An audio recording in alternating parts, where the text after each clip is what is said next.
It's going to go live, and I'm going to check to make sure it's really live.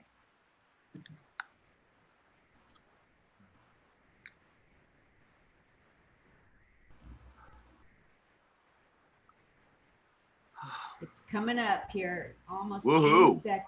We are live, so let me do the intro, Aidan, and we'll get right to you. Sure. Facebook, woo! You're going to have fun today. We got it. We got the whole thing going on. We have Aidan Park here. He's in some park in Montana. Just kidding. He's traveling, and he took the time to be here so you could get to know, like, and trust him, and go support him online at his shows. Welcome to Comic Spot. That's what this Army veteran created, so that this Army veteran, I'm not a comedy veteran, Aidan is. I started with him, but he took off and I stayed in the slow lane. So he is doing great. My comedy is like, I like making self-deprecating jokes about my comedy. When I went to Aces and met him, the people teaching me said, "You're taking too long to get to the punchline. Stay off the premises." And I thought they meant to never come back. So yeah, that goes over like a lead balloon on stage too, don't worry. So I'm gonna go here and read you his intro because he is that cool. Aidan Park is a comedian based in Los Angeles, originally from South Korea. I have a tie to South Korea. He doesn't know that.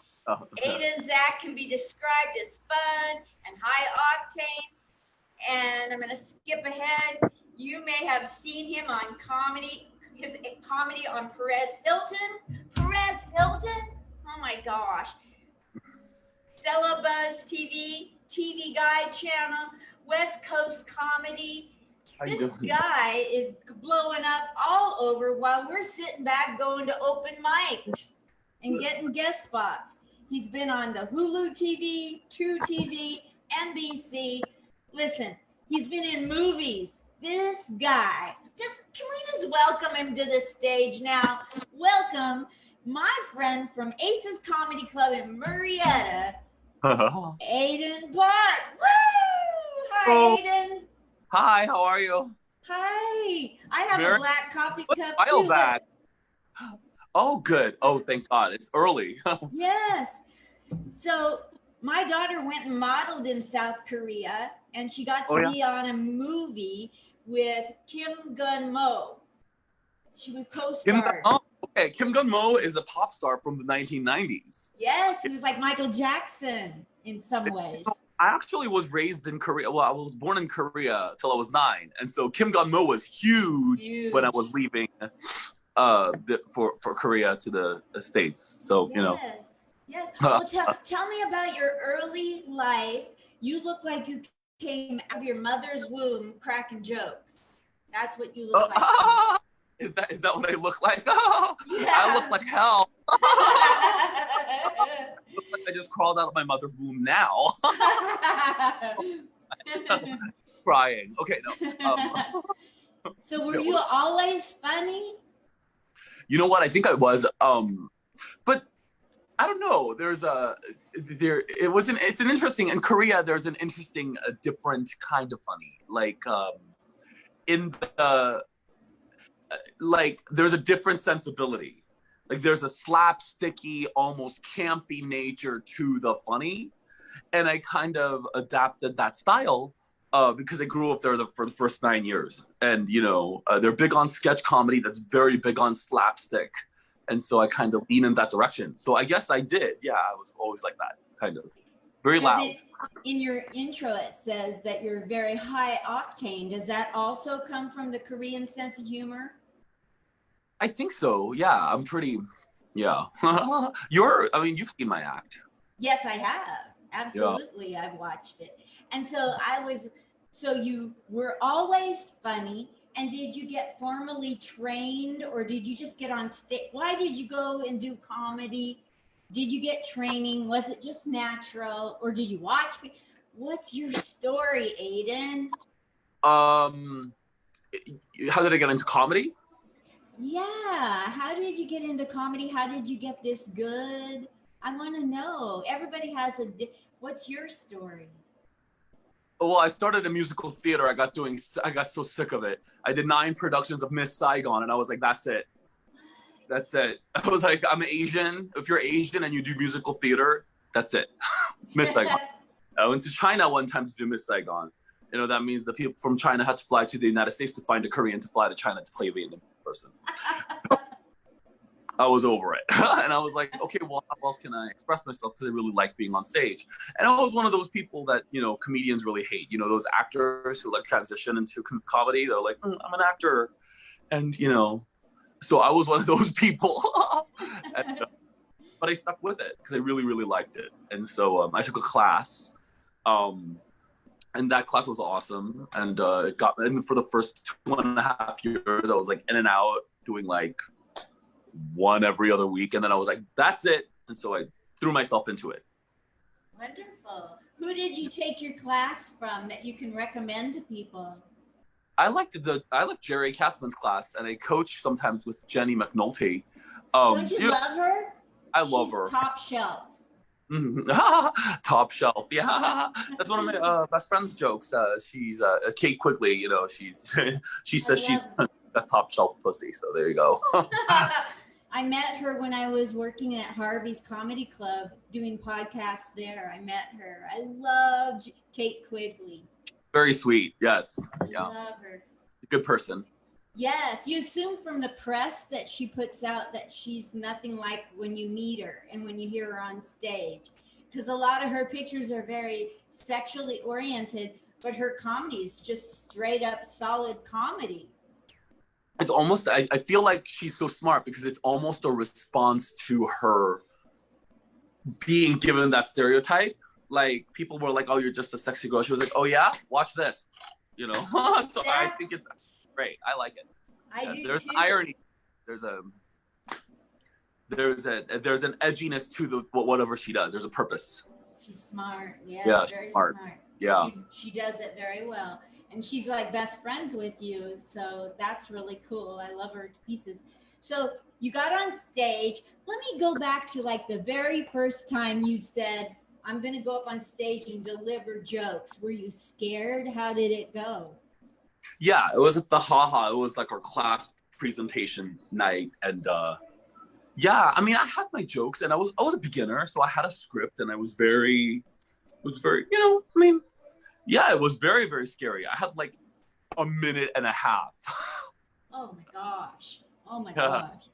It was April of 2012. I had a minute and a half. Oh my gosh. You started 2 years before I did. I started April of 2014 in Ace's Comedy Club. Yeah. And I saw you Murrieta. coming. Wow. Remember Taylor Tomlinson when she came to Aces? Didn't she?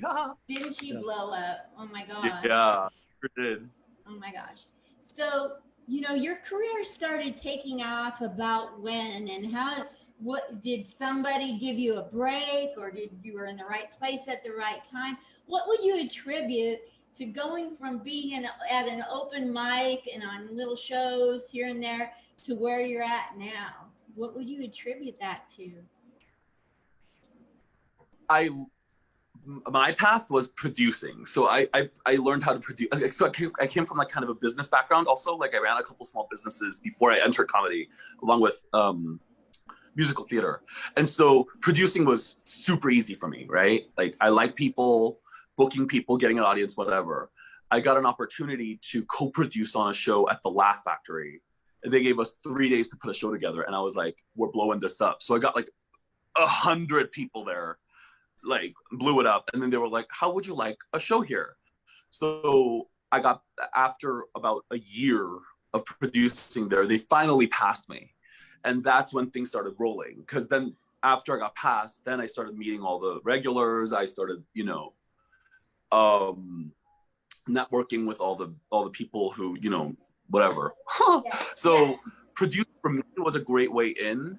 And I actually do hold the stance like, I'm funny. Like I'm funny, but you know, like I'm not like I'm very funny. I don't know that I'm the funniest, and you know, but I think I kind of know how to produce and know the business end of things, Yes. so I can move forward, you know. And I think there's a lot more of that than people think. Yes. So, and the you know. networking, you know, like I started doing this little Zoom show because did you ever see the show Bewitched? The Oh well, old, yeah. I'm What's her like name? the neighbor lady. I'm like Gladys Kravitz. I'm nosy. You know? do look like Gladys Kravitz a little bit. now that you're the way you say it, I'm Gladys Kravitz. Call me the gay Darren. I not go there. So the thing is that I wanted to check in and make sure comics are doing okay because they can't work, they don't have money, we tend to be depressed, and Yep. I got hooked because everybody they call in Vegas they call me the confidence fairy. I just cheer people up and I bring the best out of people, and so I thought, You're nothing like Gladys. Gladys is mean spirited. You're not Gladys. You're very sweet. You're very, very nice. Thank you for being so. Thank you for saying it. Thanks for noticing. So I'm having fun doing this. It's just something great. You know, I've got no life. Trust me. You know, it's like I suffer with depression, anxiety also. And like, I mean, I lean very friendly. I look very happy. People assume that I, you know, come from privilege, I think, because I'm tall and I smile a lot. Like I was born to a couple of dentists in Irvine, you know what I mean? But like, that's not, that was not what happened. I grew up in the poorhouse of San Francisco. I was widowed. So like, and my coping mechanism tends to be keeping busy. And now we have to face our demons, don't we? Yes. Yeah, we're finding out, you know, we're doing some, I say that thanks to the pandemic, I am now building a house in my apartment. I'm building a log cabin from toothpicks. Like, great. I think that I have enough, who knows how long I have, you know, I might as well build a house from toothpicks at this point. Who cares? Well, you might get there. You might. Yeah.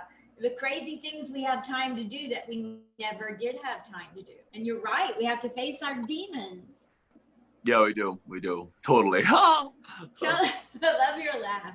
So tell me, how many, you know, like, how many gigs did you have set up to do around the world, probably, and then the pandemic hit and shut you down?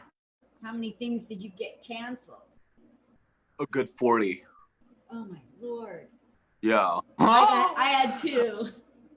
But they were at the LA Comedy Club, so who's complaining, you know? Like, I think I'm bragging. At the LA Comedy Club. Is that the one in the, I've never played that place. It's the Oh my God, you gotta play it. It's the theater, right? Grauman's. It's in Vegas. The LA Comedy Club is in Vegas. Oh, LA Comedy Club Vegas. Okay, yeah, okay. My bad. Yeah. Well, cool. Yeah. Yeah. So they're very friendly to comics, especially the locals, you know, like it's a kind of a hangout place. So that's fun. Oh, great. Okay. Yeah. Who wants to hang out at a mic, you know, when you can do it at a club? Yeah. Mics are brutal. Oh my God. I have a secret. I only did like 3 mics in my whole career. I went 3 times and I was like, this is not okay. Like, I cannot. I'm Korean, man. I'm like, I gotta get, you know, and I like to sign up on a list and be number 27 and wait in the balcony with people who are just like sad. Like, I was like, I can't do this. This takes a toll. I even tried to do comedy mic and I was just like, I cannot spend 3 hours here doing this. There's gotta be another way. Got to be another way. I just too impatient. Yeah, I get it. I compare an open mic to going and bowling to a bowling alley and bowling blindfolded. It makes no sense. Why would you do that? You don't know what works and why, and how are you gonna figure it's it doesn't transit. I feel like it's good to get on stage if you've never been on stage. But if you are from a background where you're comfortable on stage, then I don't recommend open micing, because I feel like it kills your spirit. People are unfriendly, and then you get up there and you make jokes and you can't tell whether they work for the general audience or not. So you can't get a read on what's actually working. Thank you. Thank I don't you. know. You know, Find it useful. you but can the only way you benefit from an open mic is going up there and practicing like you do in front of the mirror in your apartment, but doing it on a live stage, and maybe one person will laugh. But you don't even know if that person's proclivities lean. You don't know if they're laughing because they're relating to you, or if they're laughing because it's a general audience thing, right? Which makes it useful, because like then you go to the Laugh Factory and then you audition with the same material that got a laugh at the open mic, and it's too out there for the booker. You know what I'm saying? So absolutely. It's like, it's such a different world. And I don't know. I've got a really important question to ask you that I want to know. You're so adorable. Look how handsome you are. Thanks. So you. if I or anybody of any age, regardless of age or sex, wanted to go to the Laugh Factory and deliver material to try to get past, like for me at this point, I don't know that I would, but if I did, what do you suggest is material they should stay away from or lean into? I don't think anybody should stay away from anything necessarily, but you gotta be like, gotta punch, you gotta, you know, make sure you have a structure. You can't go up there meander, you know. Sorry. That's okay. That was cute. A whole yeah, you can't meander. But also, like, okay, like, this is where I feel I'm pretty opinionated, so I'll just talk. Okay, so this open mic is kind of dangerous, is because it creates a homogeny among comedians. Like, they'll go to the open mic, there's a culture in the open mic, so you go in there, and if you're really, really strong, and you can hold your own in that space, then it creates strong comedians on the other end. But most of the time when people go there, it kind of beats them down into this homogenous comedy culture, and their style goes away. So the point of view becomes homogenous. And so then it's like, there's no, why should I pick you over that guy in a hoodie, or that guy in a hoodie, or that guy in a hoodie, or that guy in a hoodie, or that guy in a hoodie? Why are your masturbation jokes good over that guy's masturbation jokes, or that one, or that one, or that one, or that one? But it creates like a homogenous kind of feel, and it's normal because it's like high school, right? Like, you want to fit in, but I don't see a lot of spark of individuality or originality coming from the open mic culture, unless they are cognizant of it. They can hold their own. You know what I'm saying? I certainly do. That's beautifully said. That's what's going to make you a star. You can write good joke structures all day long, but you must have your own unique point of view. You need to have your own point of, why are we interested in Linda? Why are we interested in Aidan? You know what I'm saying? They could get some other tall Asian guy to make gay jokes. Like, I don't know. You know what I'm saying? Absolutely, I do. So, you know, I've been doing this 6 years now. You've been in it over 8, right? Yeah. And so the first 5.5 years, I did it with a brain injury and reading notes. Imagine what it's like to have a bona fide problem with your brain and going up on stage and going, I have notes because, you know, I have a brain injury. Haha, isn't that funny? Let's get to my jokes. I don't have them memorized, but, and here's another one, and here's another one. And it went nowhere. And you know what I found is when I quit talking about the brain injury, I can remember my jokes. That's funny. It's weird. So I don't prefer to it anymore on stage. And I never took acting. And well, I'm a boomer, so I did act in the bedroom just, for 7 years in a marriage, but you would have too. He was ugly. Sorry, that's really terrible to say. He's still ugly in his soul. He's probably watching. Anyway. Oh, well, Now I killed the mood. Now we're never going to be best friends because I dogged my ex. Oh, please. Oh, please. I dogged the boyfriend that died on me a couple years ago. I still did. Oh, I'm like, that motherfucker. Absolutely. Oh my gosh. I remember that. Sorry about that. You met him, right? You met him. I think I did. I don't recall his name. Michael. Yeah. So I was at a comedy mic at Aces. I don't think you were there the night that it happened, but there was a guy up on stage and he was like talking and bombing. I mean, I never heard worse bombing, and anything that he said bombed. And so he started using his inside voice and saying it into the microphone, like, "Oh my God, I'm bombing. I should go home and kill myself." That's what he said.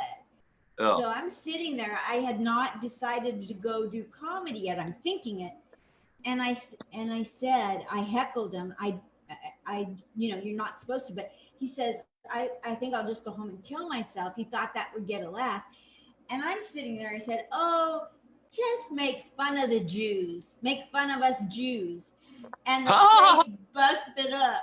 And then I thought, what the hell am I doing in the audience?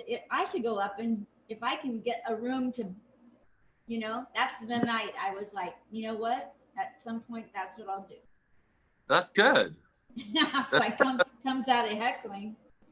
But he started making fun of us Jews. And then he just tore the place up making fun of Jews because a Jew had given permission. That's what it is. Yeah. I have a joke about, I shouldn't say. Go ahead. Asian driving joke, and I always follow it up because I do think we're either fast and furious or slow and infuriating. There's no in between. And so I always, after that, people get, and I'm like, I'm looking for the Asian.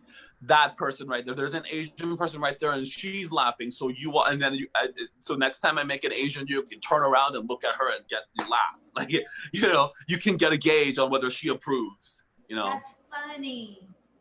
That's got to get the permission of whoever's in the room, right? Because yes, everybody's so PC now. I know. It's like, everything you say has to be politically correct. So good night. Yeah. Let me know how that works for you. Yeah, it's rough. It's a weird thing.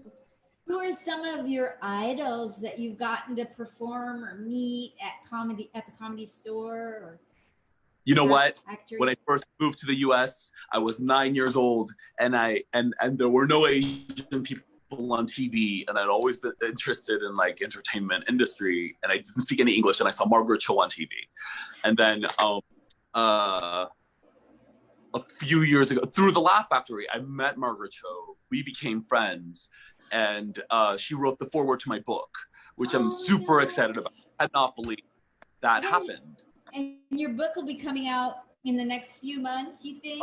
In the next month. So the set date is September 8th. Yeah, it's called The Art of Being Yay. Yay. It was supposed to be called The Art of Being Gay, but my manager was like, people might think you're trying to turn people gay. And I'm like, what idiot is going to think I'm turning people gay? But okay, And I don't try to do that anymore. They always cry after, so I don't do it. And as I understand it, I'm a hetero, but I understand that you can't turn somebody gay. Yeah. Doesn't sound like he's very woke. No. I mean, but it's right because he's right because my it's for general audience. It's about emotional well-being. I don't tell people this because I feel like a freak, but out of high school, I was an undocumented. That's why the PC culture kind of bothers me because I was an undocumented immigrant, couldn't go to college. I was in poverty. I was a Craigslist hooker for a minute because there was no job, and so and then I was. I did that one time for $100. You have to act with your husband. So what's the difference? May as well get paid for. Thank you. 7 years, one time. I mean, I think I'm doing okay. Yeah, you're doing all right, and you still look great. And you live, At one time was far better than 7 years. Oh, at least. Yeah. A whole bit there. You're right. So then I got into empowerment. That's kind of what happened. I studied neurolinguistic programming, and I did like Landmark and those empowerment things. And that's how I learned all the business concepts that led me to whatever I got. And when Michael died a couple of years ago, I was like, I started applying those tools to feeling better, like just emotionally. And that's what the book's about. So it's like, when you are so unhappy, when you really are at the end of your rope, because I took care of him for cancer the last 3 months, like when you are done, when you have nothing left. Yes. And absolutely, like I have this bit, I'm like, hey, I went shopping for a gun. I found a gun for $200 in a pawn shop.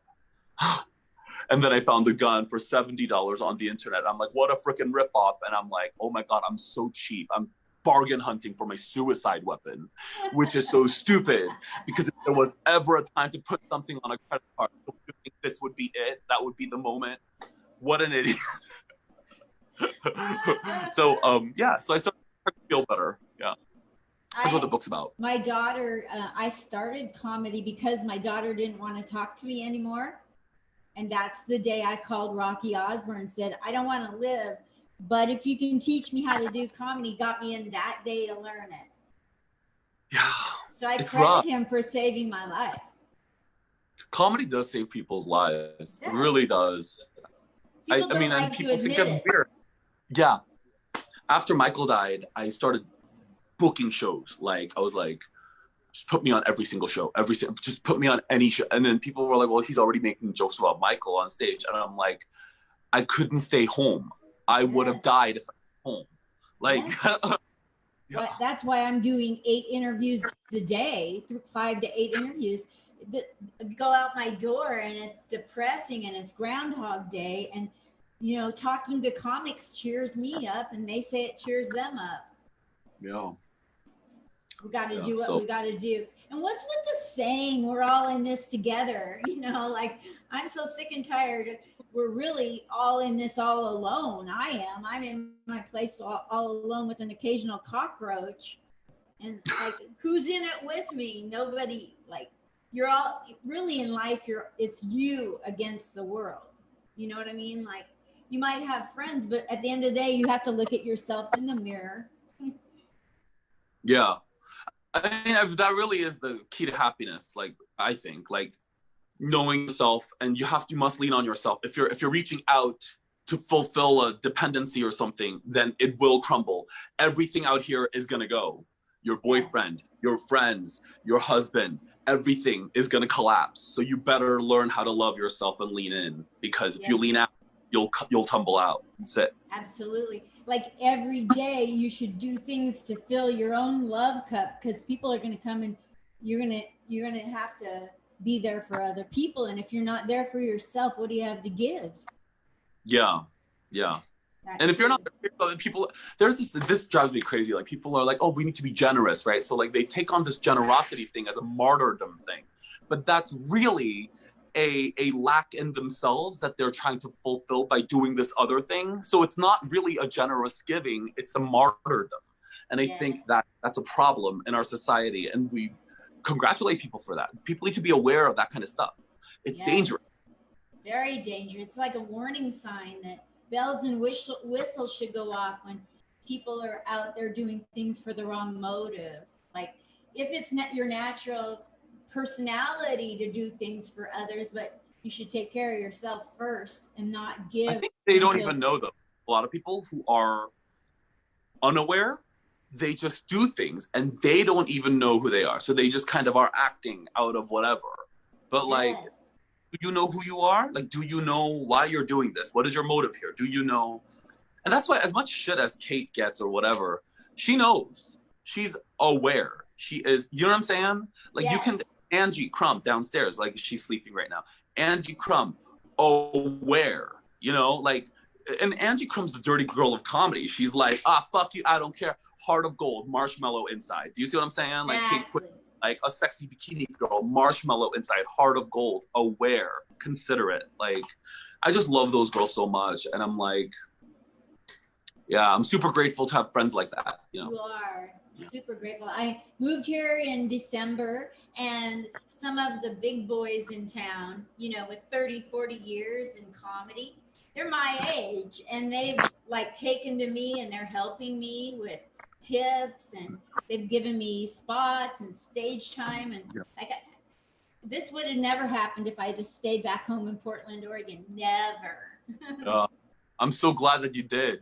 I have 4% left on my phone. Okay, you have been so awesome. And I have your Instagram, and I have your, I believe I have your, are you on Twitter? I'm on Twitter, yes. AidanParkShow. AidanParkShow on Twitter. No. And you have a podcast. I have the name of it on your Instagram. No, that's, I had one at the Laugh Factory, but you know, that's done.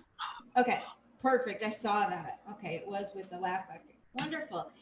And your book's coming out, and it's called, don't tell me, The Art of Being Yay, Y-A-Y? Yeah. Okay, we'll look for it in the bookstores, and I'll put it on the post. In about 3 to 8 days, Adam Dominguez, comic here in Vegas, he does my back stuff. He'll make this video look like a sitcom, and I'll send it to you for you to share. Awesome. Thank you. Thank you. Love you lots. Fun. Have a good day, huh? And is it Annyeonghaseyo? Yes. Your daughter learned something. Yeah. Oh. I learned it like LinkedIn Korean once removed. Bye. Talk to you later. Bye. Talk to you later. Bye.